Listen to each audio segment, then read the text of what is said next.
అధ్యాయము 13వ వచనాన్ని మనం ధ్యానం చేయబోతున్నాం. నన్ను బలపరుచువాని యందే నేను సమస్తమును చేయగలను. దేవునికి స్తోత్రం, హల్లెలూయా.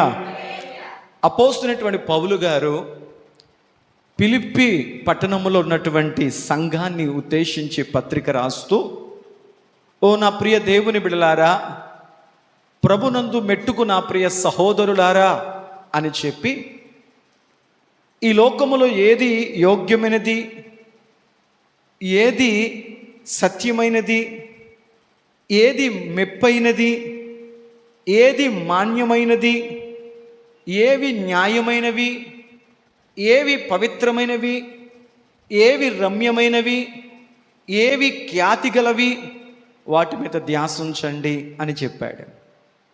అలా భక్తి యొక్క సారాన్ని, వారి యొక్క ఉద్దేశాన్ని వారికి బయలుపరుస్తూ, ఇదిగో నీ మనస్సు, నీ ధ్యాస దేని మీద ఉండాలి అని అడిగితే, నీవు దేవుని మీద నీ ధ్యాస ఉంచడానికి ప్రయత్నం చేయి. ఎందుకు తెలుసా? ఒకప్పుడు నేను ఎంత బలహీనుడిగా ఉన్నానో దేవుని చేత, ఆయన కృప చేత నేను బలవంతునిగా మార్చబడ్డాను. దేవునికి స్తోత్రం చెప్పండి. ఒకప్పుడు నేను బలహీనుడిగా ఉన్నాను, ఏమీ చేయలేని వాడిగా ఉన్నాను, అసమర్థుడిగా ఉన్నాను, శక్తిహీనుడిగా ఉన్నాను. అయితే నా జీవితంలో ఇన్ని గొప్ప కార్యాలు ప్రభు నా ద్వారా జరిగించుకుంటున్నారంటే, పౌలు చెప్పిన ఒక అద్భుతమైన మాట ఏంటంటే, నన్ను బలపరిచిన వాని యందే నేను సమస్తమును చేయగలను. అందుకే ఈరోజు మనం వినబోతున్న దైవ వర్తమానం బలహీనులను బలపరిచే దేవుడు. దేవునికి స్తోత్రం చెప్పండి, హల్లెలూయా. చదువుకునే వారికి మాట బాగా అర్థమవుతుంది. ఏంటంటే, న్యూటన్ అనేటువంటి ఒక శాస్త్రవేత్త తాను 3వ గమన నియమంలో ఒక చక్కని మాట చెప్తాడు. దాన్ని న్యూటన్ 3వ గమన నియమము అంటారు. అక్కడ ఏం చెప్తాడంటే, ఎవ్రీ యాక్షన్ ఆపోజిట్ రియాక్షన్. ప్రతి చర్యకు దాని యొక్క ప్రతిచర్య ఉంటుంది అని చెప్తాడు. దేవునికి స్తోత్రం. ప్రతి చర్యకు దాని యొక్క వ్యతిరేక ప్రతిచర్య ఉంటుంది అని చెప్తాడు. ఆ మాటను ఒక్కసారి మీకు జ్ఞాపకం చేస్తూ, ఒక మనిషి తాను ఏదైతే విత్తుతాడో, దేవుని సన్నిధిలో ఏదైతే తాను విత్తుతాడో, ఖచ్చితంగా దానికి ఫలితమును తన జీవితంలో అనుభవించగలుగుతాడు. దేవునికి స్తోత్రం. అలా కాకుండా ఈ జీవితము శాశ్వతము, ఈ బ్రతుకు శాశ్వతము, నేను సంపాదించిందే నాకు శాశ్వతము అనుకుని ఒక మనిషి తనతో తానిన ఒక మాట మాట్లాడుకున్నాడు. అతడు చేసిన ఆ చర్యకు, అతడు అనుకున్నటువంటి ఆ ఆలోచనకు ప్రతిచర్యగా దేవుడు అతనితో మాట్లాడడానికి ఇష్టపడ్డాడు. ఆ మాటని జ్ఞాపకం చేసుకుంటూ ముందుకు వెళదాం. చూడండి, పరిశుద్ధ గ్రంథాలను తెరచి లూకా శుభవార్త 12వ అధ్యాయం, లూకా శుభవార్త 12వ అధ్యాయము 19వ వచనాన్ని కనుక మనం చూడగలిగితే ఈ విషయాన్ని మనం గమనించగలుగుతాం. నా ప్రాణముతో ప్రాణమా, అనేక సంవత్సరములకు విస్తారమైన ఆస్తి నీకు సమకూర్చబడి ఉన్నది. సుఖించుము, తినుము, త్రాగుము, సంతోషించుమని చెప్పుకొందుననుకొందెను. దేవునికి స్తోత్రం చెప్పండి. ఒకానొక ప్రాంతంలో ఒక ధనవంతుడు ఉన్నాడు. అతడు తన యొక్క పంట పొలంలో విత్తనాన్ని విత్తాడు. దేవుడు అతని యొక్క కష్టాన్ని, అతని యొక్క శ్రమను దేవుడు కృప చూపించి, తొలకరి వర్షమును దేవుడు కురిపించి, అతని పంట సమృద్ధిగా పండడానికి ప్రభు తన కృపను అనుగ్రహించారు. అందువల్ల ఆ సంవత్సరం ప్రతి సంవత్సరం పండేదానికంటే సమృద్ధివంతంగా పంట పండింది. పంట పండక ముందు, దేవా నువ్వు కృప చూపిస్తే తప్ప, దేవా నువ్వు కార్యము చేస్తే తప్ప, ఇదిగో నా కష్టం నా జీవితంలోకి రాదు, నా శ్రమ ఫలించదు, నా జీవితంలో ఇదిగో నేను ఎదగలేను, నా జీవితంలో నేను మేలులు పొందలేను అని అనుకున్నవాడు, ఎప్పుడైతే అతడు తన జీవితంలో ఎప్పుడైతే సమృద్ధివంతమైన పంటను పొందుకున్నాడో, అతని పంట అనేకమైన పరిస్థితులను దాటుకుంటూ, గాలి తుఫాన్లు దాటుకుంటూ తన పంట పాడవకుండా సురక్షితంగా క్షేమకరంగా తన కొట్లలోనికి, తన గృహములోనికి చేర్చబడిందో, సంరక్షించబడిందో, అతనికి ధైర్యం వచ్చేసింది, అతనికి ధీమా వచ్చేసింది. వెంటనే, దేవా, ఈరోజు ఇంత చక్కగా బాగుపడ్డానంటే, ఇంత చక్కని సమృద్ధి నాకు కలిగిందంటే, ఇంత చక్కగా నా జీవితంలో ఒక మెట్టు నేను ఎదగగలిగానంటే అది నీ కృప, అది నీ సహాయము. యెహోవా అందరికీ ఉపకారి, నాకు నువ్వు చేసిన ఉపకారం ప్రభువా ఇది అని చెప్పి కృతజ్ఞత కలిగిన వాడిగా అతడు తన ఆలోచన చేయకుండా అతడు ఒక చర్య చేశాడు, ఒక ఆలోచన చేశాడు. ఏమనుకున్నాడంటే, మంచం మీద పడుకొని ఇలా మాట్లాడుకుంటున్నాడంట, తనలో తాను మాట్లాడుకుంటున్నాడంట. ఏమని మాట్లాడుకుంటున్నాడంటే, ఓ నా ప్రాణమా, తినుము, త్రాగుము, సుఖించుము, సంతోషించుము, అనేక సంవత్సరములకు సరిపడే సమృద్ధివంతమైన పంట నీ కొరకు సమకూర్చాను. నువ్వు దేని కొరకు కలవరపడవలసిన అవసరం లేదు, దేని కొరకు నువ్వేమాత్రము కూడా ఇబ్బంది పడాల్సిన పని లేదు. నీకు కావలసిందంతా సమకూర్చాను, నేను సమకూర్చాను.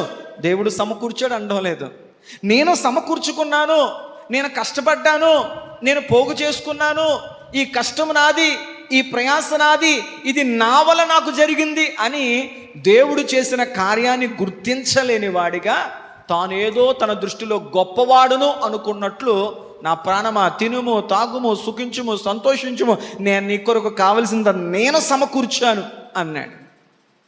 ఈ చర్యను చూసిన దేవుడు, ఆ ఆలోచన చూసిన దేవుడు ప్రతి చర్యగా వెంటనే అతనితో మాట్లాడాడు. ఏమని మాట్లాడాడంటే, 12:20 మనం చూడగలిగితే, అయితే దేవుడు వెర్రివాడా అన్నాడు. దేవునికి స్తోత్రం చెప్పండి. ఇక్కడ 2 విషయాలు కనపడతాయి.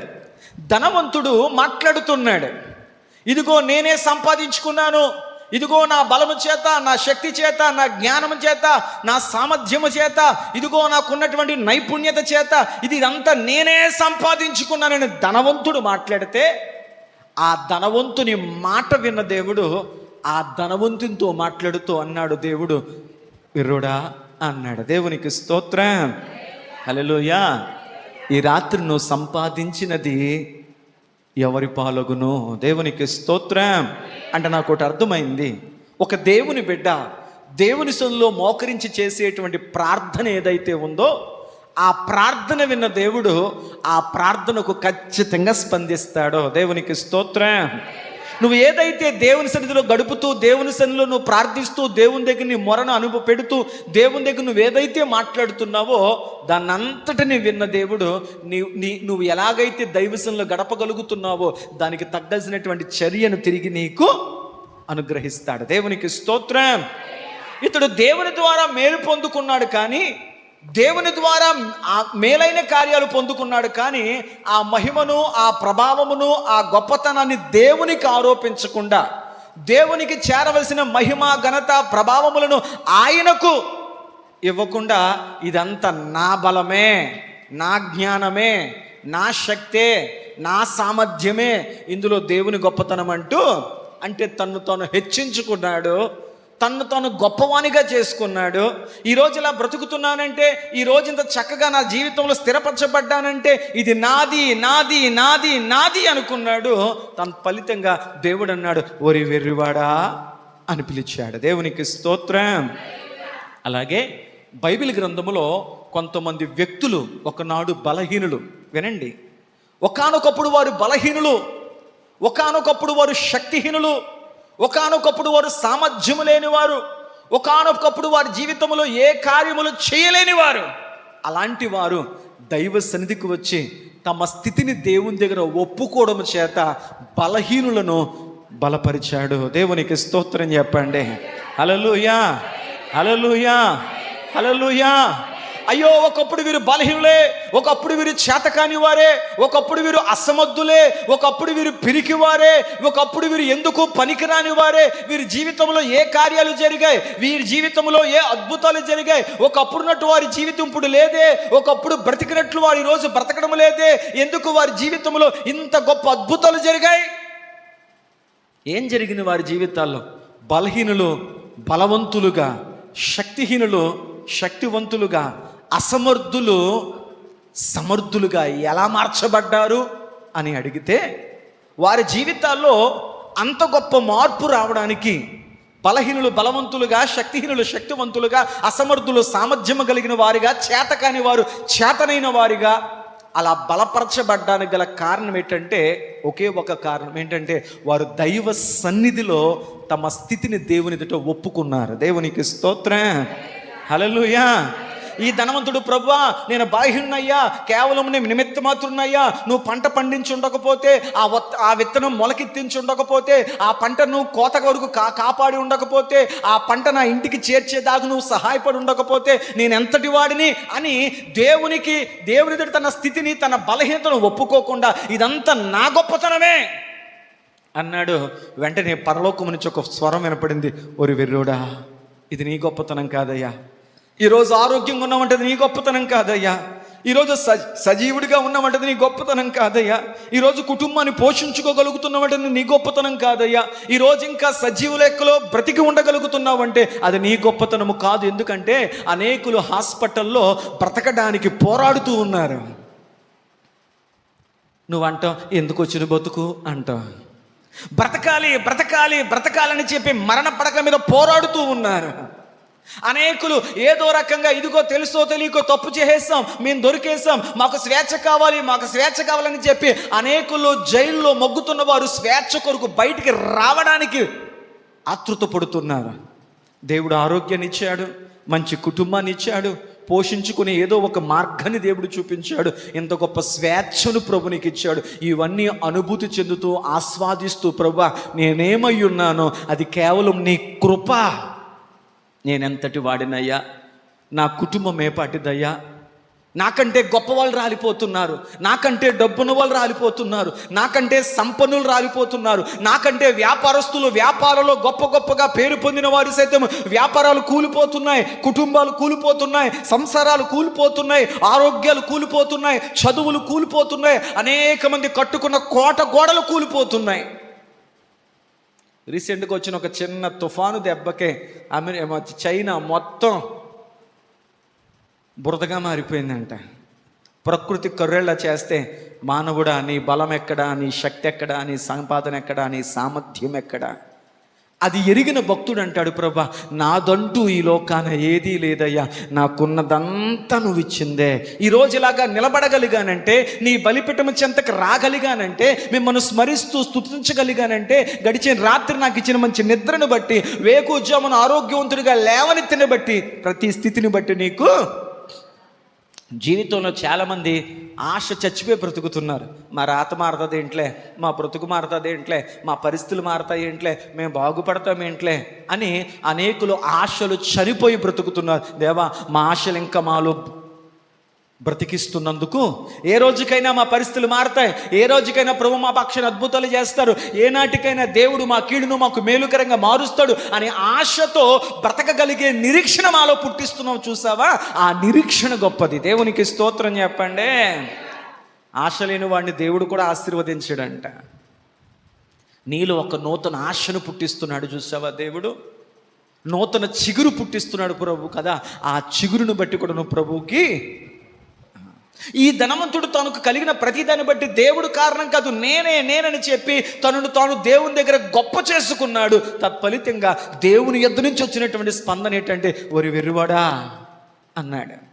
కానీ బైబిల్ గ్రంథంలో కొంతమంది వ్యక్తులు దేవుని ఎదుట వారు ఏం చేశారంటే, వారి స్థితిని యథార్థంగా ఒప్పుకున్నారు. అందువల్ల దేవుని దగ్గర నుంచి వారు అద్భుతమైనటువంటి ఫలములను, అద్భుతమైన సహాయమును వారు నేరుగా దేవుని యొద్ద నుంచి పొందుకున్నారు. దేవునికి స్తోత్రం. అంటే ఒక వ్యక్తి యథార్థంగా దేవుని సన్నిధిలో గడిపి దేవునితో మాట్లాడుతున్నప్పుడు ఆ వ్యక్తికి దేవునికి మధ్యవర్తులు ఉండడం. నువ్వు ఏది మాట్లాడడం దేవుడు వింటాడో, నువ్వు ఎలా స్పందిస్తుండడం దేవుడు వింటాడో, దేవుడు నేరుగా నీతో మాట్లాడడానికి, నేరుగా నిన్ను గురించి సాక్ష్యం ఇవ్వడానికి దేవుడు ఇష్టపడతాడు. దేవునికి స్తోత్రం.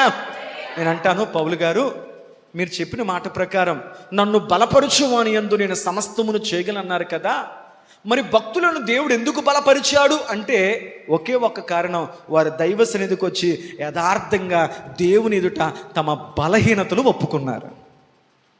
ఏం ఒప్పుకున్నారు చెప్పరేంటి? దేవుని బలాన్ని వారు పొందుకోవాలంటే, దేవుని సహాయం వారు పొందుకోవాలంటే, దైవ కార్యాలు వారి జీవితంలో పొందాలంటే భక్తులు చేసిన కార్యం ఏంటంటే, ప్రారంభ తొలి అడుగులు వారు వేస్తున్నప్పుడు వారు చేసిన పని ఏంటంటే, ప్రభువా మేము బలహీనులము, మేము శక్తిహీనులము, మేము జ్ఞానహీనులము, మాకేది తోచదు అని చెప్పి తాము ఏమై ఉన్నారో అది యథార్థంగా దేవుని దగ్గర ఒప్పుకున్నారు. కాబట్టే వారు దైవ సహాయాన్ని పొందగలిగారు. దేవునికి స్తోత్రం చెప్పండి. అలా దేవుని పాదాల దగ్గర తమ స్థితిని తాను ఒప్పుకొని దేవుని ద్వారా బలపరచబడి దేవుని ద్వారా సాక్ష్యాలు పొందిన కొంతమంది వ్యక్తులను మీకు జ్ఞాపకం చేస్తాను. జస్ట్ దేవునికి స్తోత్రం. చూడండి ఒకసారి, మీకు మొదటి వ్యక్తిగా నేను జ్ఞాపకం చేయాలని ఆశపడుతున్న వ్యక్తి ఎవరయ్యా అంటే మనందరికీ బాగా తెలుసు, మోషే. చూడండి, నిర్గమకాండము 4వ అధ్యాయం 10వ వచనం. నిర్గమకాండము 4వ అధ్యాయం 10వ వచనంలో మోషే దేవుని ఎదుట నిలబడి, మోషే దైవ సన్నిధిలో నిలబడి దేవుని ఎదుట ఇలా తన స్థితిని తాను ఒప్పుకుంటున్నాడు. జాగ్రత్తగా వింట వాక్యం చదవండి. దేవుని ఎదుట మోషే నిలబడి దేవుని ఎదుట తన బలహీనతను, తన అసమర్థతను, తన స్థితిని తాను యథార్థంగా దేవుని దగ్గర ఒప్పుకుంటున్నాడు. ఏమన్నాడు మోషే గారు? అప్పుడు మోషే, ప్రభువా, ఎవరితో మాట్లాడుతున్నాడు మోషే గారు? దేవునితో మాట్లాడుతున్నాడు. అందుకు మోషే, ప్రభువా, ఇంతకు మునుపైనను నీవు నీ దాసునితో మాట్లాడినప్పటి నుండి నైనను నేను మాట నేర్పరిని కాదు. ప్రభువా, నువ్వు నాతో మాట్లాడుతున్నప్పుడు నీకు ఒక విషయం అర్థమైపోవాలి. నువ్వు నాతో మాట్లాడుతున్నప్పుడు నువ్వు మాట్లాడుతున్న మాటలకు నేను తిరిగి సమాధానం చెప్తున్నాను కదా, నీకు నేను స్పందిస్తున్నాను కదా. నువ్వు మాట్లాడుతున్నప్పుడు నేను మాట్లాడుతున్నప్పుడు నా మాటలు వింటున్నావు కదా. ఈ పాటకి నీకు అర్థమైపోవాలి ఏంటంటే, మోషే అను నేను ఎలాంటి వాడినో తెలుసా? నేను మాట నేర్పరిని కాదు, నాకు వాక్శక్తి లేదు, నాకు మాట్లాడడం రాదు, నేను మాట నేర్పరిని కాదు. నేను నోటి మాంద్యము గలవాడిని, నాలుక మాంద్యము గలవాడిని. దేవునికి స్తోత్రం చెప్పండి. ఎవరితో చెప్పాడంట? ముందు అర్థం చేసుకుందాం దేవుని దగ్గర ఎలా గడపాలో. నువ్వు దేవుని దగ్గర ఎలా నిలబడాలో నీకు అర్థం కాకపోతే నువ్వు దేవుల్లో సాగడం నీకు కష్టం. అందుకే ప్రభు అన్నాడు, తాను నిలుచున్నవాడు పడిపోకుండా చూసుకోవాలి. ముందు నిలబడడం రావాలి మనకే, ముందు నిలబడడం రావాలి ప్రభు ఎదుట. మోషే దేవుని ఎదుట నిలబడి దేవుని ఎదుట మోకరించి మోషే ఇలా ప్రార్థిస్తున్నాడు, దేవా యెహోవా, నేను నీతో మాట్లాడుతున్నప్పుడు నీకు ఒక విషయం అర్థమైపోయి ఉండాలి. ఏంటో తెలుసా? నాకు నోటి మాంద్యం ఉందయ్యా, నాకు నాలిక మాంద్యం ఉందయ్యా, నాకు మాట్లాడడం రాదయ్యా. నువ్వు నా పట్ల ఏ ప్రణాళిక కలిగి ఉన్నావో, ఏ దైవికమైన గొప్ప ఉద్దేశం నా పట్ల నువ్వు కలిగి ఉన్నావో నువ్వు నాతో చెప్పావు, నాకు అర్థమైంది. కానీ అందుకు నేను అర్హుడను కాదయ్యా, అందుకు నేను సామర్థ్యము గలవాడను కాదయ్యా. నా స్థితి నాకు తెలుసు. ఎందుకో తెలుసా? నాకు నోటి మాంద్యం ఉంది, నేను మాట్లాడలేని వాడిని అని మోషే తన స్థితిని తాను గుర్తిరిగి దేవుని దగ్గర తన స్థితిని తాను ఒప్పుకున్నాడు. దేవునికి స్తోత్రం. దేవుడే వెతుక్కుంటా నా కొరకు వచ్చాడంటే నేను ఎంత గ్రేట్ అయ్యి ఉండాలి, నేను ఎంత గొప్ప అయ్యి ఉండాలి, నాలో ఎన్ని గొప్ప క్వాలిటీస్ దేవుడు కనపడుంటే కానీ దేవుడు నన్ను నెతుక్కుంటా రాలేదు ఇక్కడ దాకా అనలే. దేవా, నా యందు కృప చూపించి నన్ను దర్శించడానికి, నాతో మాట్లాడడానికి, నీ ఉన్నతమైన ప్రణాళిక కొరకు, నీ ఉన్నతమైన పరిచర్య కొరకు, నీ ఉన్నతమైన ఉద్దేశము కొరకు నన్ను నడిపించడానికి దేవా నా కొరకు ఇక్కడి వరకు వచ్చావు తండ్రి, నీకు స్తోత్రము. కానీ అందుకు నేను అర్హుడను, యోగ్యుడను కాను. ఎందుకో తెలుసా? నాకు మాట్లాడడం రాదయ్యా, నేను శక్తిహీనుడనయ్యా, నాకు నాలిక మాంద్యం ఉందయ్యా, నాకు నోరు తిరగదయ్యా, నేను మాట్లాడితే నత్తి వస్తుందయ్యా, నా మాటకు స్పష్టత ఉండదయ్యా, నేను అసమర్థుడనయ్యా, ఇందుకు నేను యోగ్యుడను. ఒకడు అన్నాడు, నేను గొప్పోడిని, నా బలము, నా శక్తి, నా సామర్థ్యము నన్ను బట్టి పంట పడింది అంతే. దేవుడు అన్నాడు, ఒరి వెర్రోడా అన్నాడా. కానీ ఒక అద్భుతమైన పని కొరకు దేవుడు మోషే గారిని సిద్ధపరుస్తున్నప్పుడు మోషే గారు, నన్ను కాబట్టి దేవుడు ఎన్నుకున్నాడు, నన్ను కాబట్టి దేవుడు ఉద్యోగస్తురాలను చేశాడు, నన్ను కాబట్టి వ్యాపారస్తుని చేశాడు, నన్ను కాబట్టి మంచి ఇల్లు ఇచ్చాడు, నన్ను కాబట్టి నాకు ఇది ఇచ్చాడు అని అనకుండా, దేవా నీ ప్రణాళిక గొప్పదే, నీ ఉద్దేశము గొప్పదే, నీ ఆలోచన గొప్పదే, కానీ అందుకు నేను అర్హుడను కాను, నా స్థితి నాకు తెలుసు, నా మాటలు లాంటివో నాకు తెలుసు, నా నాలిక ఎలాంటిదో తెలుసు, నువ్వు నాతో మాట్లాడుతుండగా నీకు అర్థమైపోయి ఉంటుంది, అయ్యా నాకు ఏమాత్రము నేను బలహీనుడను, నేను శక్తిహీనుడను అన్నాడు మోషే గారు. అతని ప్రార్థనలో దేవునితో మాట్లాడే ఆ విధానములో తన స్థితిని తాను యథార్థంగా దేవుని ఎదుట తన బలహీనతను మోషే ఒప్పుకున్నాడు. దేవునికి స్తోత్రం. అది విన్న దేవుడు మోషే యొక్క యథార్థతను చూసి, మోషే తన స్థితిని తాను గుర్తించిన స్థితిని చూసి దేవుడు మోషే గారిని బలపరిచాడు, మోషే గారిని తన పరిచర్యలో స్థిరపరిచాడు. ఒక అద్భుతమైన నాయకుడిగా ఆయన వాడుకుంటూ ఒకానొక సమయం వచ్చేసరికి ఆ బలహీనుడైన మోషేని గురించి దేవుడు ఏమని మాట్లాడాడంటే, చూడండి ఆ వాక్యాన్ని మీకు జ్ఞాపకం చేస్తూ ముందుకెళ్ళే ప్రయత్నం చేస్తాను. మోషేని గురించి ప్రభు చెప్పిన మాట సంఖ్యాకాండము 2వ అధ్యాయము, సంఖ్యాకాండం క్షమించండి 12వ అధ్యాయం, సంఖ్యాకాండము 12వ అధ్యాయము 3వ వచనాన్ని ఒకరు చదవండి. యెహోవా ఆ మాట వినెను. మోషే భూమి మీద ఉన్న వారందరిలో మిక్కిలి సాత్వికము గలవాడు. దేవునికి స్తోత్రం చెప్పండి. మరి 7వ వచనం కూడా చదవండి, 12:7. అతడు నా ఇల్లంతటిలో చాలా నమ్మకమైన వాడు. దేవునికి స్తోత్రం. ఒకప్పుడు బలహీనుడుగా ఉన్న మోషే దేవుని దగ్గరికి వచ్చి ఏమని ప్రార్థన చేశాడు? చాలా చిన్న విషయం. దేవా నేను బలహీనుడనయ్యా, నేను శక్తిహీనుడనయ్యా, నాకు నోటి మాంద్యం ఉందయ్యా, నాకు నాలిక మాంద్యం ఉందయ్యా, నేను మాట్లాడడం రానివాన్నయ్యా, నా స్థితి ఏంటో, నా పరిస్థితి ఏంటో, నేను ఎలాంటి వానో నాకు తెలుసు ప్రభువా, నేను అర్హుడను కానయ్యా అని చెప్పి తన స్థితిని యథార్థంగా దేవుని దగ్గర ఒప్పుకున్నాడు. అతని తగ్గింపును, అతని స్థితిని తాను గుర్తించిన స్థితిని చూసి దేవుడు మోషేను బలపరిచాడు. బలహీనులను బలపరిచి ఒకానొక సమయం వచ్చేసరికి ఆ నెత్తివాడిని గూర్చి, ఆ నోటి మాంద్యమును గూర్చి దేవుడు పరలోకము నుంచి మోషేకిచ్చిన స్పందన, మోషేకిచ్చినటువంటి సాక్ష్యం ఏంటంటే, మోషే ఈ భూమి మీద ఉన్న వారందరిలో మిక్కిలి సాత్వికము గలవాడు. ఎలాంటి వాడంట? మిక్కిలి సాత్వికము కలిగిన వాడు.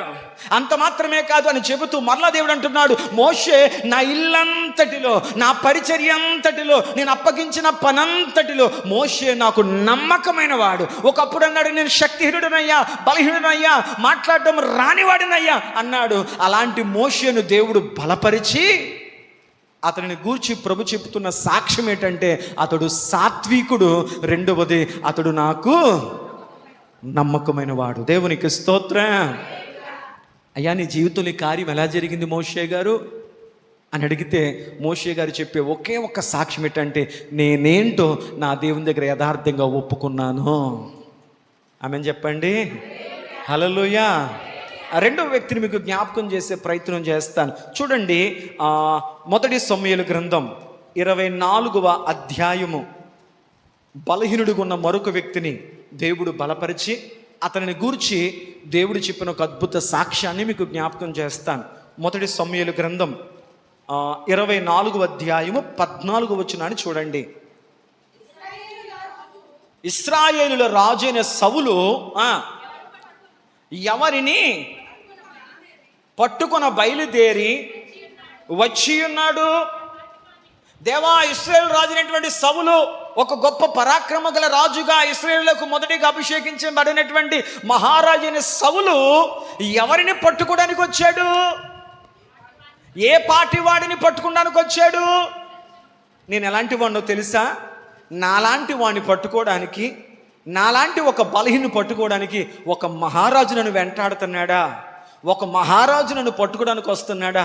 అసలు నేను ఎంతటోండి నాయనా, నా బ్రతుకు ఎలాంటిది ప్రభా అని అంటూ దేవుని దగ్గర తన స్థితిని తాను ఒప్పుకుంటూ దావీదు భక్తుడు ఏమని ప్రార్థించాడంటే, దేవా నేను ఒక చచ్చిన కుక్కలాంటోని. ఎలా ఒప్పుకున్నాడు దావీదు భక్తుడు? ఒక మహారాజు నన్ను చంపడానికి వస్తున్నాడా? ఒక మహారాజు నన్ను పట్టుకోవడానికి వస్తున్నాడా? ఒక మహారాజు నన్ను వేటాడుతున్నాడా? ఒక మహారాజు నన్ను చంపడానికి రాత్రనక పగలనక నా కొరకు కొండల్లో, అడవుల్లో, ఎడారుల్లో, అరణ్యములో నన్ను వెంటాడుతూ నన్ను పరిగెట్టిస్తూ ఉన్నాడా? అసలు ఒక మహారాజుకున్న సవులు నన్ను వెతకడానికి, నన్ను పట్టుకోవడానికి అసలు నా దగ్గర ఉన్నదేంటి? నేను ఎలాంటి వాడు నాకు తెలుసు. నేను ఆ రాజుకు శత్రువును కాదు, అతనితో పోల్చుకోవడం నా దగ్గర ఏమీ లేదు. నేనేంటో నాకు తెలుసు ప్రభువా, నేను ఒక చచ్చిన కుక్కలాంటోడిని. ఇంతలో ఎవరైనా తల చూస్తా అని చెప్పుకుంటారా? నేను సింహం లాంటోడిని, నేను పులి లాంటోడిని, ఇంకా బాగా చెప్తే రే నేను పక్కపెట్టే పాములు అంటోడిని. అబ్బా, అన్ని జంతువులతో పోల్చేసుకుంటారు. ఏ జంతువులతో పోల్చుకోరు? బతుకున్న కుక్కను కూడా కాదయ్యా, నేను చచ్చిన కుక్కలు అంటోండి. నా అలాంటి వాడి మీదకి ఆ రాజు వస్తున్నాడు. అలాంటి వాడి చేతిలో నుంచి నువ్వు నన్ను కాపాడుతున్నావు. దేవునికి స్తోత్రం. దావీదు గారు ఎంత చక్కని ఆత్మజ్ఞానం కలిగిన వాడంటే తన శత్రువుని గుర్తెరుగుతున్నాడు, ఆ శత్రువు చేతిలో కాపాడుతున్న దేవుణ్ణి గుర్తెరుగుతున్నాడు. ఒక గొప్ప మహారాజు నన్ను వెంటాడడానికి, నన్ను పట్టుకోవాలనుకోవడానికి, నన్ను చంపాలనుకోవడానికి అసలు నేనే పాటి వాడిని, కుక్కను కాదయ్యా, చచ్చిన కుక్కను అని అంటూ నేను ఎంత అంటున్నా నాకు తెలుసు. నేను చచ్చిన కుక్కను మాత్రమే కాదు, ఇంకా నా గురించి నేను చెప్పాలంటే నేను ఒక మిన్నల్లి లాంటి వాణ్ణి, నలిపితే నలిగిపోయే ఒక నల్లి లాంటి ప్రభా, నాలాంటి ప్రభా పట్టుకోవడానికి ఒక రాజు వస్తున్నాడా?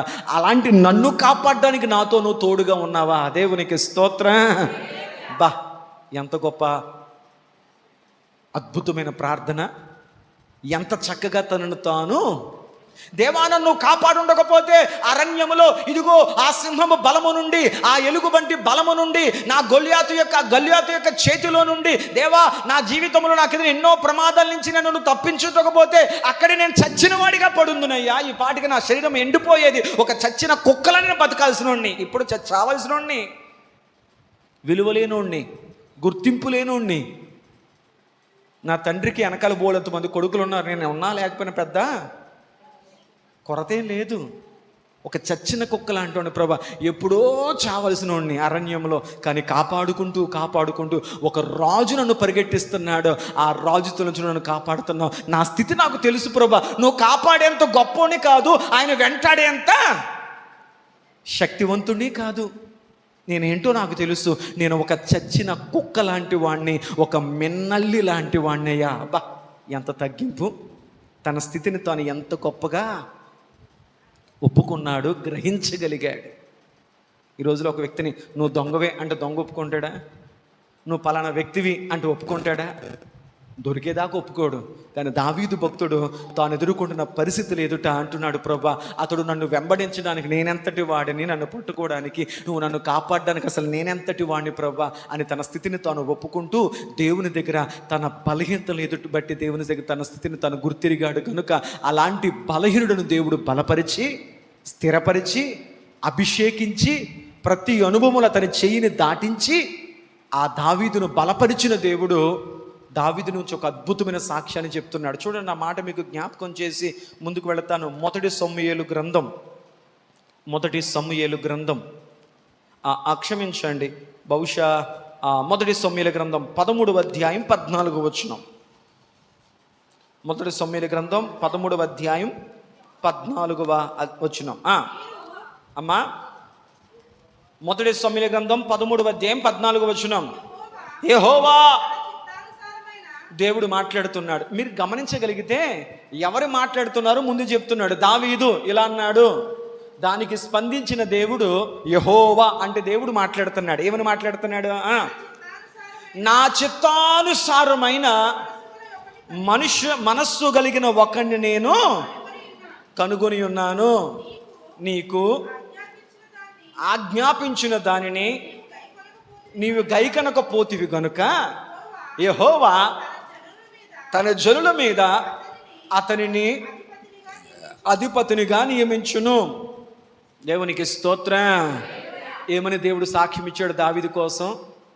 దావీదువేమో తన గురించి తను ఏమని సాక్ష్యం చెప్పుకున్నాడు? నేను చచ్చిన కుక్క లాంటి వాడినయ్యా, నేను మిన్నలి లాంటి వాడినయ్యా, నేను అసమర్థున్నయ్యా, నేను చేతకానున్నయ్యా, నేను ఉన్నా చచ్చినా ఎవరికి ఏమాత్రం అవసరం లేదయ్యా అని తన గురించి తాను సాక్ష్యం ఇస్తే, అలాంటి బలహీనుడిని బలపరిచిన దేవుడు దావీదును గురించి ఏమని సాక్ష్యం ఇచ్చాడేమో. కానీ దావీదు, నువ్వు చచ్చిన కుక్క లాంటి వాడివి, నువ్వు మెల్లని లాంటి వాడివి అన్నావు. నిజమే, అది నిజమై ఉండొచ్చు. కానీ నీ గురించి నా అభిప్రాయం ఏంటి తెలుసా?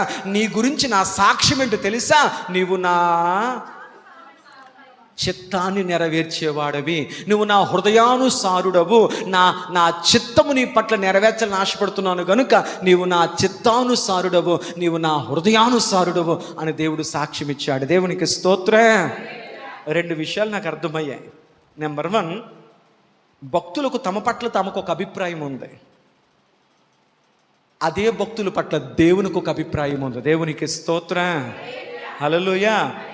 యేసుప్రభు అడిగారు ఒక రోజున తన శిష్యులతో, ప్రజలు నా గురించి ఏమనుకుంటున్నారు అని అడిగారా? అప్పుడు ఒకరు అన్నారు, బాప్తిస్మిచ్చి యోహన్ అనుకుంటున్నారండి, ఏలి అనుకుంటున్నారండి, ఇర్మియా అనుకుంటున్నారండి, ప్రవక్తలలో ఒక ప్రవక్త మరలా పుట్టాడు అనుకుంటున్నాడండి అని వారు తమ తమ అభిప్రాయాలు చెప్పారు. సరే పేతురు, మరి నీ అభిప్రాయం ఏంటి? నాతో ఉంటున్నావు కదా, నాతో నడుస్తున్నావు కదా, నన్ను చూస్తున్నావు కదా, పేతురు నీ అభిప్రాయం ఏంటి అని అడిగితే పేతురు అన్నాడు, ఎవరి అభిప్రాయం ఏంటో నాకు తెలియదు కానీ ప్రభువా, నీతో సహవాసం చేయడం ద్వారా నీ పట్ల నాకు ఒక అభిప్రాయం ఉంది తెలుసా, నువ్వు సర్వోన్నతుడగు దేవుని కుమారుడవు. దేవునికి స్తోత్రం. ప్రతి వ్యక్తికి తన పట్ల తనకు ఒక అభిప్రాయం ఉంటుంది. కానీ భక్తులకు ఎలాంటి అభిప్రాయం ఉందంటే, తమ స్థితి ఏంటో యథార్థంగా వారు గుర్తించి దేవుని దగ్గర ఒప్పుకున్నారు కనుక దేవుడు వారిని బలపరిచి తన అభిప్రాయాన్ని దేవుడు వారితో చెప్పాడు. దేవునికి స్తోత్రం. నువ్వు నోటి మాంద్యం గలవాడివే, నువ్వు నాలుక మాంద్యం గలవాడివే, నీ బలహీనతలో నా బలాన్ని నీకు ఇచ్చి నేను నా ఇల్లంతట్లో నీ నమ్మకస్తుడిగా పెడుతున్నాను, నిన్ను సాత్వికుడిగా మారుస్తున్నాను. నువ్వు ఒప్పుకున్న స్థితిని బట్టి. నువ్వు చచ్చిన కుక్క లాంటి వాడివే, నువ్వు మెల్లని లాంటి వాడివే, నువ్వు దేనికి పనికిరాని వాడివే, నువ్వు తరమబడుతున్న వాడివే. కానీ గుర్తుపెట్టుకో, నిన్ను బలపరిచి శక్తినిచ్చి సింహాసనం మీద కూర్చోబెట్టి నా చిత్తానుసరుడుగా, నా హృదయానుసరుడుగా నేను మార్చాను. దేవునికి స్తోత్రం. ఏమైంది? మీకు అర్థమైంది? బలహీనులు దేవుని సన్నిధిలో యథార్థంగా తన స్థితిని గుర్తిరగడం ద్వారా వారి యథార్థతను చూసిన దేవుడు వారి జీవితంలో అద్భుతమైన స్థితిని అనుగ్రహించారు. దేవునికి స్తోత్రం. 3వ చూపిస్తున్నాను, మనం గమనించగలిగితే 1 రాజుల గ్రంథం, జాగ్రత్తగా వినాలి, జాగ్రత్తగా చదవాలి. 1 రాజుల గ్రంథం 3వ అధ్యాయం 7వ వచనం. 1 రాజుల గ్రంథం 3వ అధ్యాయం 7వ వచనం. నా దేవా యెహోవా, నీవు నా తండ్రివైనా దావీదునకు బదులుగా నీ దాసుడనైనా నన్ను రాజుగా నియమించి ఉన్నావు. అయితే నేను బాలుడను, అమ్మా, కార్యములు జరుగుటకు నాకు బుద్ధి చాలదు అన్నాడంట సొలొమోను. దేవునికి స్తోత్రం. హల్లెలూయా. మా నాన్నగారు రాజుగారండి. మా నాన్నగారు 40 సంవత్సరాలు అద్భుతంగా 12 గోత్ర ఇశ్రాయేలు ప్రజలను ఎదుగు అద్భుతంగా పరిపాలించిన ఒక గొప్ప మహారాజుకి ప్రియాతి ప్రియమైన కొడుకునండి. నా ముందు చాలామంది అన్నయ్యలు ఉన్నారు, వాళ్ళందరూ రాజులు అవుదాం అనుకున్నారు. నా జాతకం బాగోబట్టి, నా రాత బాగోబట్టి, ఆ అదృష్టం నాకు ఉండబట్టి, నా జీవితంలో ఆ వెలుగు ఉండబట్టి వాళ్ళందరూ పక్కకి వెళ్ళిపోయారు. నేను కాబట్టి రాజునయ్యాను అనలే. నా తండ్రి రాజు అయ్యి ఉండొచ్చు, కానీ అందుకు నాకు ఏ అర్హత లేదయ్యా, అందుకు నాకు ఏ యోగ్యత లేదయ్యా. నా ముందు నా అన్నలు ఎంతోమంది, అబ్షాలోము ఇంకా ఎంతోమంది అన్నలు ఆ సింహాసనం కొరకు పోటీ పడ్డారు, పోరాడారు. అయినప్పటికీ వారందరినీ పక్కన పెట్టి ఏ యోగ్యత, ఏ అర్హత లేని బాలుడనైన నన్ను, అబ్బా ఎలా ఒప్పుకున్నాడంట చెప్పరేంటి? మనం అంటాం, నా వయసు చూసి నన్ను చిన్నోడుగా చూడకండి, నేను పెద్దోడినే అంటాడు. అసలు ఒప్పుకోడు.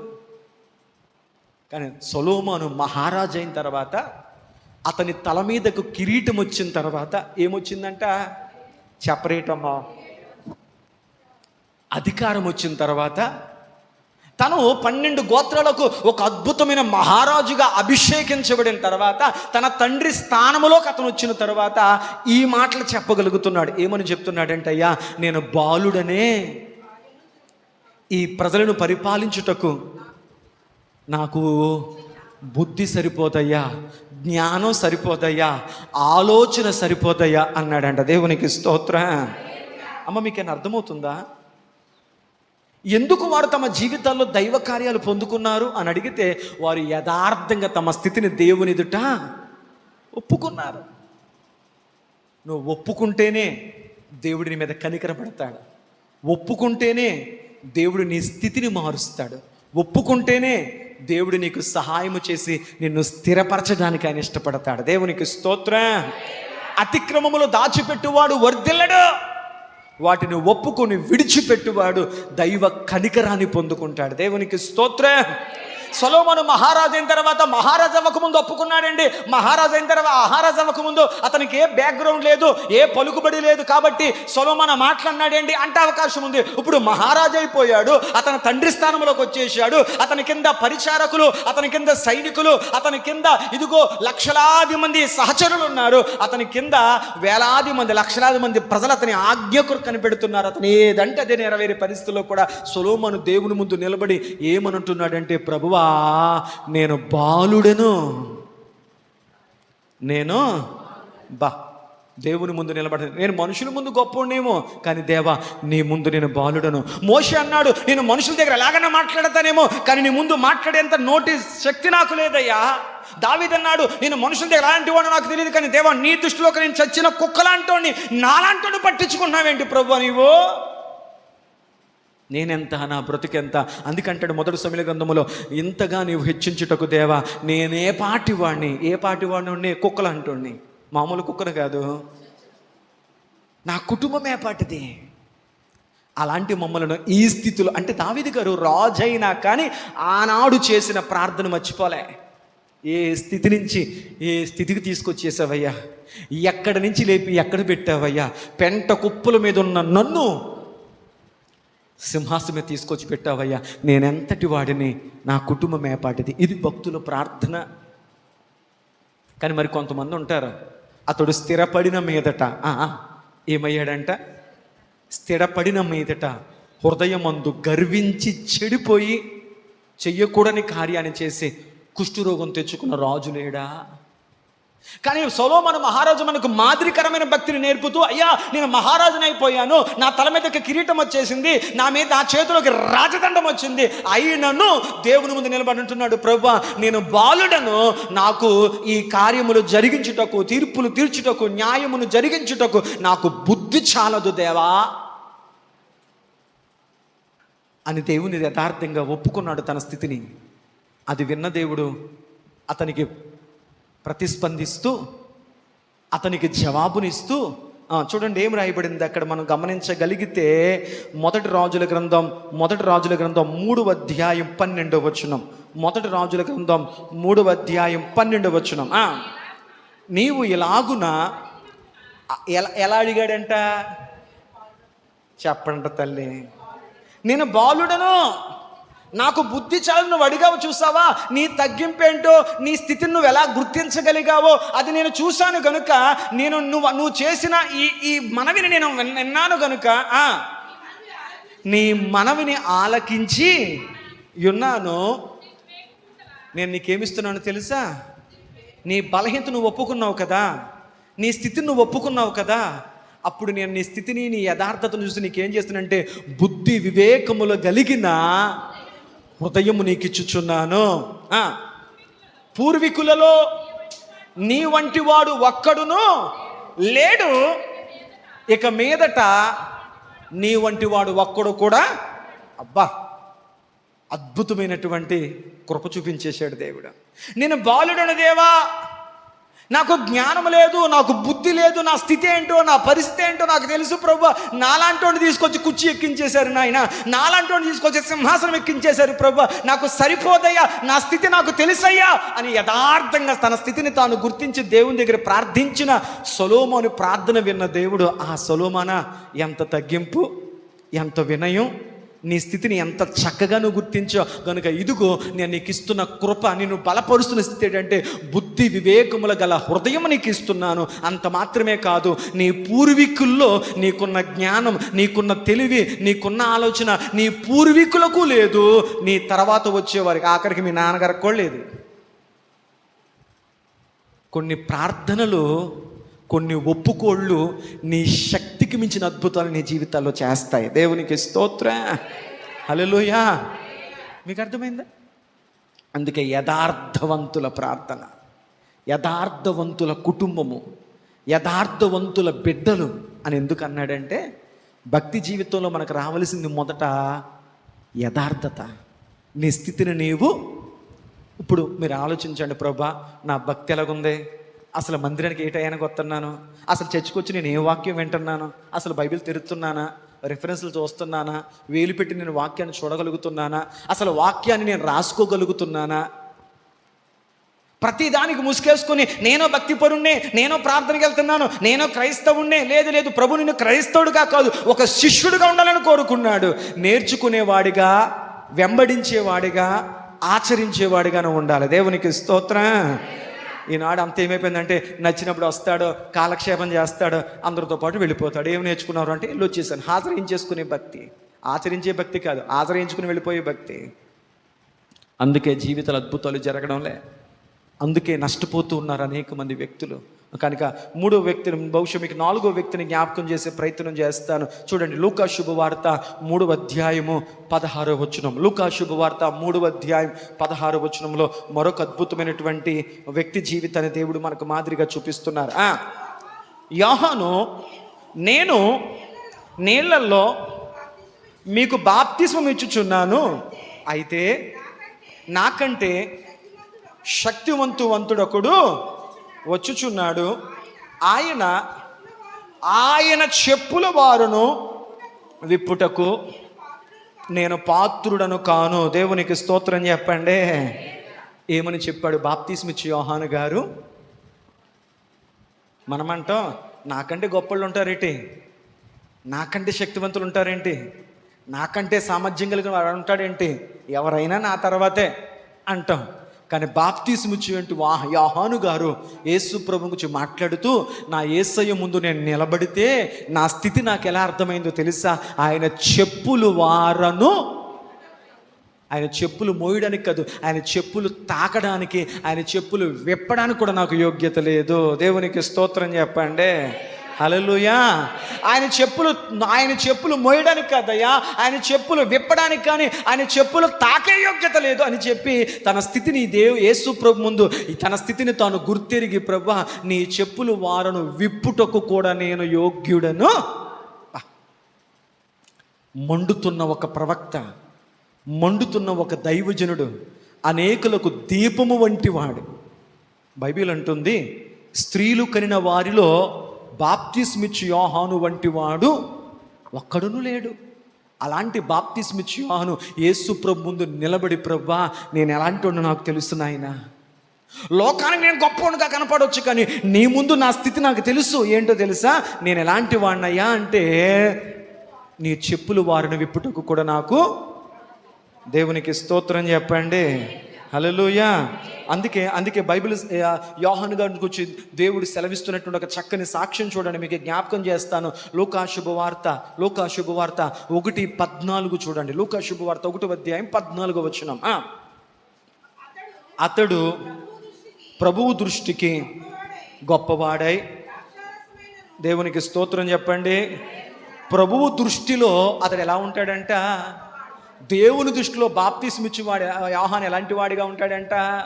ప్రజల దృష్టిలో ఇదేంటండి మిడతలు తింటున్నాడు, ఇదేంటండి ఏమీ లేనట్లుగా ఒంటి చర్మ వస్త్రాలు ధరించుకుంటున్నాడు, అతడు గొప్పవాడు కాడేమో. ఈరోజు గొప్పవాడు అంటే ఖరీదైన బట్టలు ఒంటి మీద వేసుకోవాలి, ఖరీదు భోజనం చేయాలి, ఖరీదు వాహనాల్లో తిరగాలి. ఈనాటి సమాజం బట్టలను బట్టి మనిషికి విలువ, మెడ మీద ఉన్నటువంటి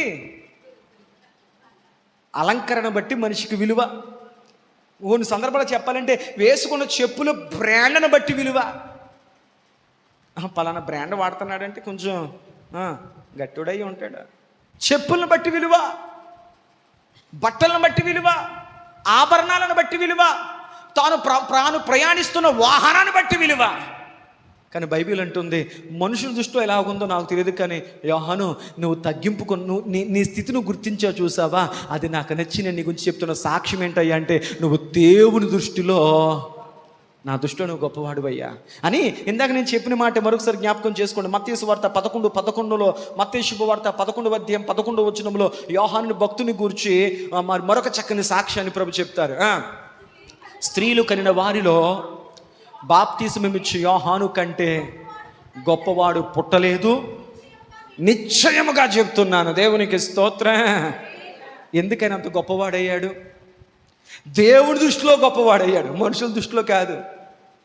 మనం అంటాం, నువ్వు గొప్ప అయితే మీ ఇంట్లో, నువ్వు గొప్ప అంటే నీ భార్య బిడ్డల దగ్గర, నువ్వు గొప్పడు అయి ఉంటే మీ వీధులు అయ్యి ఉండొచ్చు, నువ్వు గొప్పడు అయి ఉంటే మీ పేటలు అయ్యి ఉండొచ్చు, నువ్వు గొప్పడు అయి ఉంటే మీ ఊర్లో అయ్యి ఉండొచ్చు, మాకేంటి అంటారు. కానీ దేవుడు అంటున్నాడు, మోషే నువ్వు మనుషుల దృష్టి ఎలాగున్నా కానీ నా దృష్టిలో నువ్వు గొప్పడువేనయ్యా. ఆమేన్. ఈరోజు ప్రభు దృష్టిలో నీకున్న సాక్ష్యం ఏంటి? నీ దృష్టిలో నీకు ఒక అభిప్రాయం ఉంటుంది నీ గురించి. నాలంటాడు అసలు లేడండి బాబు, నేను ఏదైనా పట్టుకుంటే సాధించేస్తానండి, అయ్యి బాబు నా జ్ఞానం, నా తెలివి, నా టాలెంట్ నీ దగ్గర ఏముందరా అంటే అది నీకు గొప్పదే. కానీ దేవుడు అన్నాడు, నీకు నువ్వు గొప్పగా కనపడడం కాదు, నిన్ను చూసిన దేవునికి నువ్వు గొప్పగా కనపడాలి. ఎప్పుడు కనపడతావంటే నీ స్థితి నువ్వు గుర్తిరిగి ఆయన దగ్గర నువ్వు ప్రార్థన. దేవునికి స్తోత్రం. ఎంతమందిని జ్ఞాపకం చేశాను? 4 జ్ఞాపకం చేస్తాను. సరే, ఇంకా కొంత త్వరగా ముందుకు వెళ్ళే ప్రయత్నం చేద్దాం. లూకా శుభవార్త 18వ అధ్యాయము 13వ వచనం. లూకా శుభవార్త 18వ అధ్యాయము 13వ వచనం. మరొక వ్యక్తి ఇక్కడ చూడగలుగుతాం. అయితే సుంకరి దూరముగా నిలిచుండి ఆకాశము వైపు కన్నులెత్తుటకైనను ధైర్యము చాలక రొమ్ము కొట్టుకొనుచు దేవునితో ఇలా ప్రార్థన చేస్తూ దేవుని దగ్గర తన స్థితిని తాను ఒప్పుకుంటూ, దేవా పాపిని ప్రభువా అని ఒప్పుకున్నాడు. దేవునికి స్తోత్రం. మోషే గారేమో నత్తివాడిని ప్రభువా, నోటి మాంద్యము గలవాడిని ప్రభువా అన్నాడు. దావీదు గారేమో చచ్చిన కుక్క లాంటి వాడిని, మిన్నల్లింటి వంటి వాడిని ప్రభువా అన్నాడు. సొలొమోను గారేమో బుద్ధి చాలదయ్యా, చిన్నపిల్లోన్నయ్యా అన్నాడు. ఆఖరికి బాప్తిస్మిచ్చి యోహాను గారు చెప్పులు మోయడానికి అర్హత లేని వాడిని ప్రభు అన్నాడు. ఇప్పుడు సుంకరి అంటున్నాడు, దేవా నీ ముందు నిలబడినప్పుడు నా స్థితి నాకు అర్థమవుతుందయ్యా, నేను పాపిని అన్నాడు. ఈరోజు దేవుడు ముందు నిలబడుతున్నప్పుడు, ఆయన సన్నిధిలో మోకరిస్తున్నప్పుడు నీవేంటో నీకు అర్థమవుదువుగాక. అందుకే దావీదు గారు దేవుని మందిరానికి వచ్చినప్పుడు, దేవుని ముందు నిలబడినప్పుడు తన స్థితి తనకు అర్థమయ్యి మందిర గుమ్మం దగ్గరికి రాగానే తాను రాజును అన్న విషయాన్ని మర్చిపోయి ఒక సామాన్యుడిగా తనను తాను గుర్తెరిగి ఆ మందిర ద్వారం దగ్గర మోకరించి తన రాజదండాన్ని, తన కిరీటాన్ని పక్కకు పెట్టి మోకరించేవాడంట. అయ్యో మీరు రాజుగారండి? లేదు లేదు లేదు, ఆయన సన్నిధిలో నేనేంటో నేను గుర్తించగలగాను. దేవునికి స్తోత్రం చెప్పండి. హల్లెలూయా. సుంకరి దేవుని దగ్గర మోకరించి ఏమన్నాడు తెలుసా? అయ్యా నేను పాపిని. ఈరోజు ఎవరు ఒప్పుకుంటారు ఈ మాట? మీ దగ్గరికి వచ్చి నువ్వు పాపివే కదా. అందుకే హైందవ సహోదరులు అంటారు, క్రైస్తవులే నోరిపితే పాపం పాపి, పాపం పాపి, పాపం పాపి, ఇదే వాళ్ళ జీవితం అంతా అంటారు. వాళ్ళకు ఒప్పుకునే మనసు లేదు. కానీ సుంకరి దేవుని ముందు నిలబడు, ప్రభువా నా ఆలోచనలు, నా తలంపులు, నా నోటి మాటలు, నా హృదయ ధ్యానాలు ఎంత మంచిగా బతుకుదామనుకుంటున్నా, ఎంత యథార్థంగా బ్రతుకుదామనుకుంటున్నా, ఎంత నిర్మలంగా బ్రతుకుదామనుకుంటున్నా, ఏదో ఒక కారణం చేత నన్ను పాపము చేత నేను మైల పడుతూనే ఉన్నాను. దేవా నీ ముందు నిలబడుతున్నప్పుడు నా స్థితి నాకు అర్థమవుతుంది, నేను పాపిని ఒప్పుకున్నాడు. యథార్థంగా తన స్థితిని తాను గుర్తెరిగాడు. అది విన్న దేవుడు, అతని మాట విన్న దేవుడు, అతని స్థితిని తాను గుర్తించి చేసిన ఆ ప్రార్థన విన్న దేవుడు అతనికి స్పందిస్తూ దేవుడు ఒక చక్కని సాక్ష్యాన్ని చెప్పి అతని గురించి చూడండి. మనం కూడా చూడగలిగితే లూకా శుభవార్త 18వ అధ్యాయం 14వ వచనం.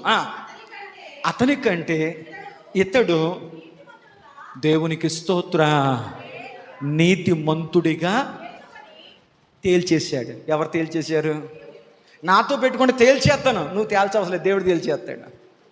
దేవుడు తేల్చాడు. ఏమని తేల్చాడు?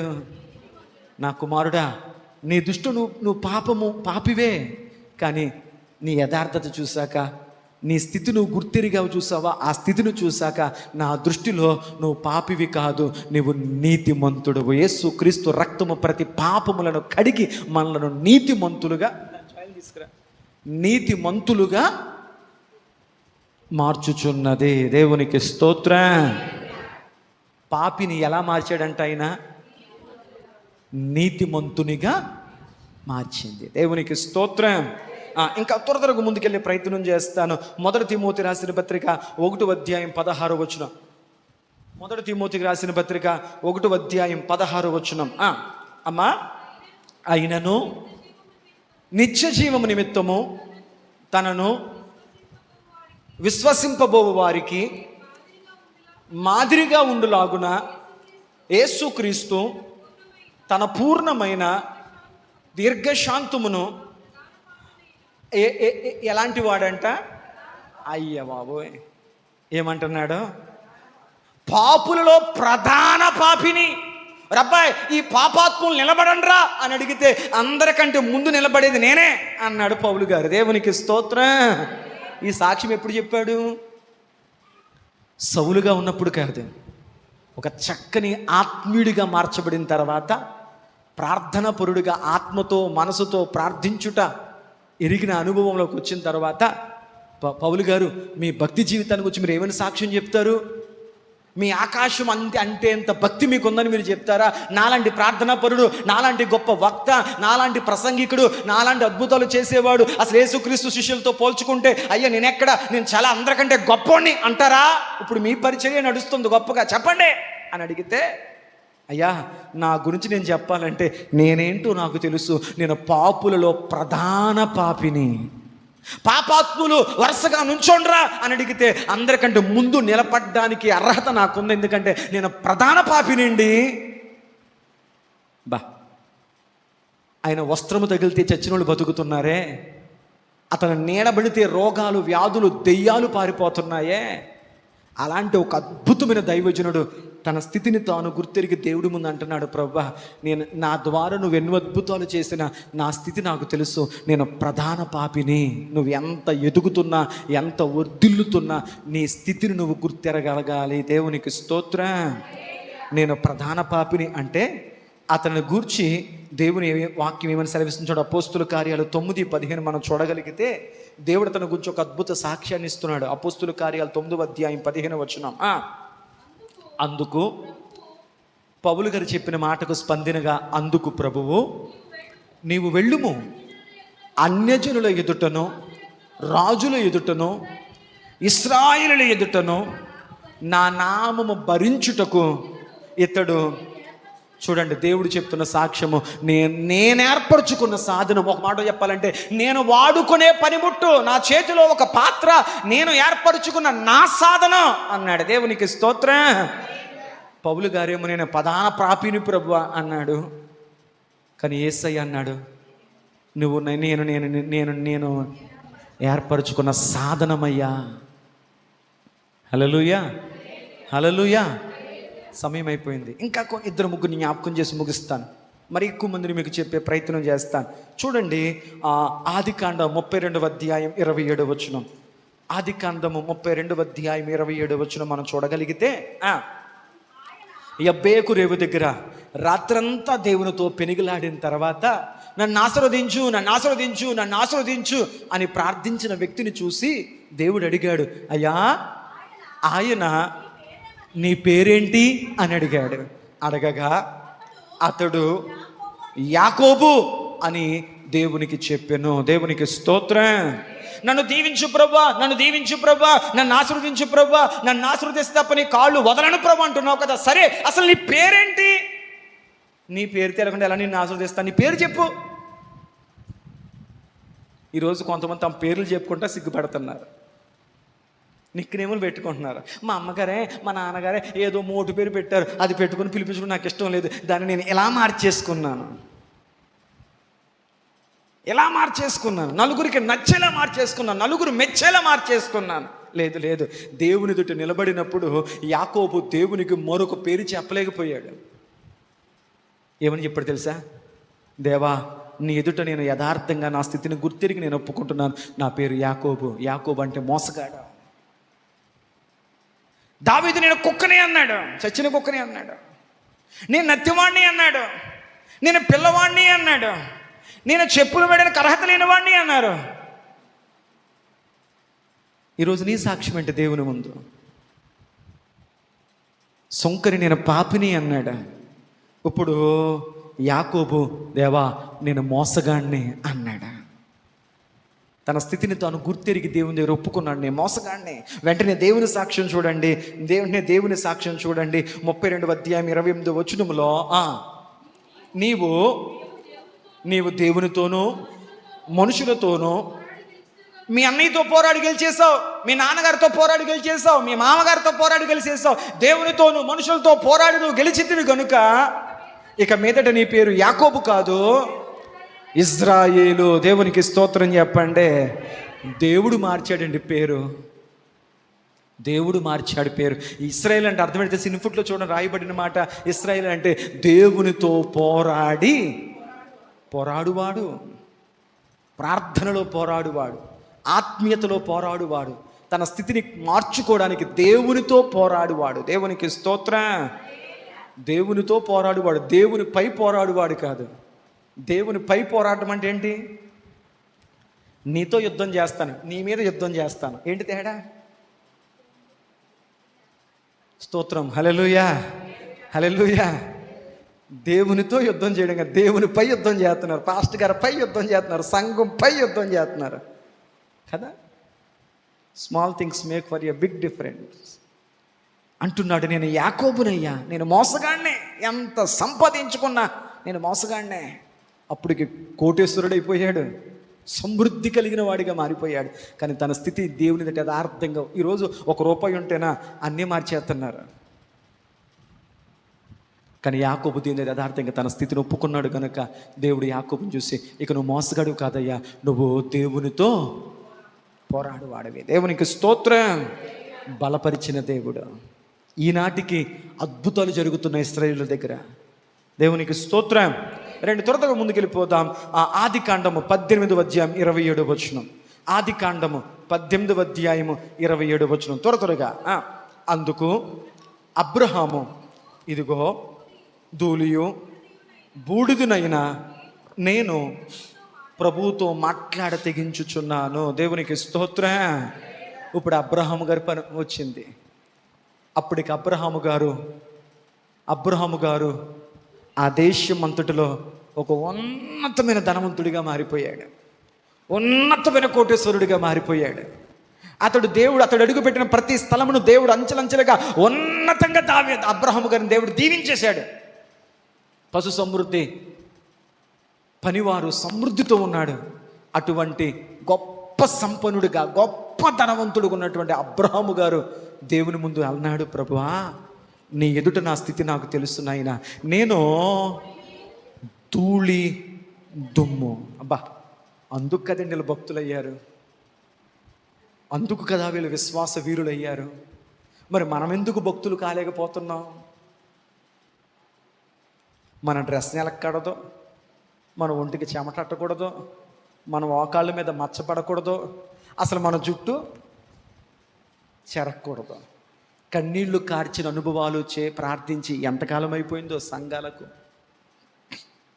సార్వత్రిక సంఘం కోసం మాట్లాడుతున్నాను, ఒకరి కొరకని కాదు.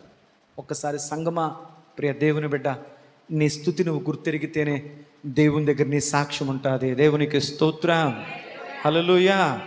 ఏమన్నాడంటే అబ్రహాము గారు, నేను ధూళియు బూడిదయు లాంటి వాడినయ్యా అని తన స్థితిని తాను గుర్తిరిగి దేవుని దగ్గర ప్రార్థన చేస్తే, తన స్థితిని తాను గుర్తిరిగి దేవుని దగ్గర అడిగితే, వెంటనే అతని స్థితిని గుర్తిరిగిన విధానాన్ని బట్టి దేవుడు ఆ అబ్రహాము గారు చెప్తున్న సాక్ష్యం మీకు చెప్పే ప్రయత్నం చేస్తాను. చూడండి, యెషయా గ్రంథం 41:8. యెషయా గ్రంథం 41:8. యాకోబు రాసిన పత్రిక 2:23. యెషయా గ్రంథం 41:8. యాకోబు రాసిన పత్రిక 2:23. అమ్మా, నా సేవకుడువైన ఇశ్రాయేలు, నేను ఏర్పరచుకున్న యాకోబు, నా స్నేహితుడవైన, దేవునికి స్తోత్రం చెప్పండి. ఎవరు స్నేహితుడంట? నా స్నేహితుడండి అబ్రహాము గారు. అబ్రహాము దేవుని ముందు, ప్రభువా నీ ముందు నేను నిలబడ్డానికి నేను దుమ్ము లాంటోడిని, ధూళి లాంటోడిని అన్నాడు. కానీ దేవుడు అన్నాడు, నువ్వు దుమ్ము లాంటి వాడువా, నువ్వు ధూళి లాంటి వాడువా, నీ స్థితి నువ్వు గుర్తెరిగావు కనుక అబ్రహామా నువ్వు నా స్నేహితుడవు అన్నాడు. దేవునికే స్నేహితుడైపోయాడంట. ఆమేన్ చెప్పండి. హల్లెలూయా. మనకు ఎలాంటి స్నేహితులు ఉంటారు? ఒరే బయట తీసుకెళ్ళి కొంటావా, అయితే నా స్నేహితుడివి. నాకేం నిప్పిస్తావా, నాకు డబ్బులు ఖర్చు పెడతావా, నాకు ఎంజాయ్ చేయడానికి నాకేమైనా చేస్తావా, అయితే నా స్నేహితుడివి, లేకపోతే నాకు శత్రువి. ఒక దేవుని బిడ్డ దేవుని ముందు తన స్థితిని తాను గుర్తిరిగి ప్రార్థించిన స్థితిని బట్టి దేవుడు అతన్ని తన స్నేహితుడిగా మార్చేసుకున్నాడు. చూడండి యాకోబు రాసిన పత్రిక 2వ అధ్యాయము 23వ వచనం. కాబట్టి అబ్రహాము దేవుని నమ్మెను, అది అతనికి నీతిగా ఎంచబడెను, మరియు దేవుని స్నేహితుడని అతనికి పేరు పెట్టబడెను. దేవునికి స్తోత్రం. ఏ పేరు వచ్చిందంట? దేవునికి స్నేహితుడైపోయాడంట. మరి మనం దేవునికి ఏమయ్యాము? దేవునితో మనకున్నటువంటి సహవాసం ఎలాంటిది? నామకార్థమైన భక్త, అవసరాలకు వాడుకునే భక్త, లేదు నిరంతరము స్నేహితులుగా ఆయనతో ఉండే భక్తి. ఎందుకో తెలుసా? నన్ను స్నేహితులారా అని పిలవండి అని ప్రభు ఎందుకు కోరుకున్నాడంటే, నిజమైన స్నేహితుడు విడువక ప్రేమించును. నిజమైన స్నేహితుడు తన స్నేహితుల కొరకు ప్రాణం పెట్టును. హల్లెలూయా. అబ్రహాము ధూళి లాంటి వాడిని, దుమ్ము లాంటి వాడిని అంటే దేవుడు అంటున్నాడు, అబ్రహమా నువ్వు నా స్నేహితుడువయ్యా అన్నాడు దేవుడు. దేవునికి స్తోత్రం. చాలు, టైం అయిపోయింది. ఇంకొక భక్తుని జ్ఞాపకం చేస్తాను. చూడండి యోబు గ్రంథము 40వ అధ్యాయము. యోబు గ్రంథము 40వ అధ్యాయం 4వ వచనం. దేవా చిత్తగించుము, నేను ఎలాంటోడిని? యోబు గారంట దేవుని ముందు నిలబడి అంటున్నాడు, దేవా నేను ఎలాంటోడిని నాకు తెలుసు నాయనా, నేను నీచ స్థితిలో ఉన్నానయ్యా, నీచుడను అన్నాడు. అసలు ఈ మాట ఎవరన్నా ఒప్పుకుంటారా? అసలు ఎవరు ఒప్పుకోరు కాబట్టే వాళ్ళు గొప్పవాళ్ళు అయ్యారు. ఒప్పుకున్నారు కాబట్టే గొప్పవాళ్ళు అయ్యారు. దేవా నేను నీచుడనయ్యా. అంతేనమ్మా? నాలాంటి నీచుడు నీతో ఏమని ప్రత్యుత్తరం ఇస్తాడు? ప్రభువా నేను నీచుడను అన్నాడు. ఆ నీచుడు అన్న ఆ యోబు గారి స్థితిని చూసిన దేవుడు యోబు గారికి చే సాక్ష్యం ఇచ్చాడు. 1వ అధ్యాయం 8వ వచనంలో, యోబా నీ దృష్టిలో నువ్వు నీచుడివి అయి ఉండొచ్చు, కానీ నా దృష్టిలో నువ్వు ఎలాంటి వాడివి తెలుసా? అందుకు యెహోవా నీవు నా సేవకుడువైనా, యోబు నీచుడు కాదు, యోబు నా సేవకుడు. అతడు నా సేవకుడు మాత్రమే కాదు, అతడు యథార్థవంతుడు, అతడు న్యాయవంతుడు, దేవుని యందు భయభక్తులు కలిగిన వాడు, చెడుతనమును విసర్జించిన వాడు. భూమి మీద అతని కంటే అంతటి వాడెవడూ లేడు. దేవునికి స్తోత్రం. యోబు గారు ఏమన్నారు? త్వరగా చెప్పేయండి. నేను నీచుడును ప్రభువా అన్నాడు. కానీ యోబు గారిని గురించి దేవుడు చెప్పిన సాక్ష్యం ఏంటి? నా సేవకుడు యోబు, నా స్నేహితుడు అబ్రహాము, నాతో పోరాడిన వాడు యాకోబు, నా దృష్టిలో గొప్పవాడు యోహాను. దేవునికి స్తోత్రం. హల్లెలూయా. నా దృష్టిలో నీతిమంతుడు సుంకరి. ఆమేన్. ఇలా చెప్పుకుంటూ వెళ్ళిపోతే ఇంకా ఎన్ని చెప్పగలమో. వీళ్ళందరూ దేవుని ఎదుట తమ స్థితిని తాము గుర్తిరిగారు, తమ స్థితిని తాము ఒప్పుకున్నారు. అందుచేత వారి బలహీనతలో దేవుడు తన బలమును వారికి అనుగ్రహించి, బలహీనులను బలపరిచిన దేవుడు వారిని గురించి ఒక అద్భుతమైన సాక్ష్యాన్ని చెప్పాడు. అందువల్ల ఈనాటికి పరిశుద్ధ బైబిల్ గ్రంథంలో వారు బలహీనులుగా లేరు. ప్రారంభ దినాల్లో వారు బలహీనులు, కానీ తర్వాత కాలంలో వారు దేవునికి సాక్షి శేషులుగా మారారు. తమ సాక్ష్యాల శ్వాసన మనకు వెదజల్లి వెళ్ళారు. దేవునికి స్తోత్రం. అట్టి అనుభవాలతో, అట్టి ఆలోచనలతో, అట్టి దైవికమైన ఉద్దేశాలతో ఒక చక్కని సాక్ష్యాన్ని దేవుని ద్వారా పొందుకునే కృప పరిశుద్ధాత్మ దేవుడు మనందరికీ అనుగ్రహించునుగాక. మంచి అధ్యాయము 13వ వచనాన్ని మనం ధ్యానం చేయబోతున్నాం. నన్ను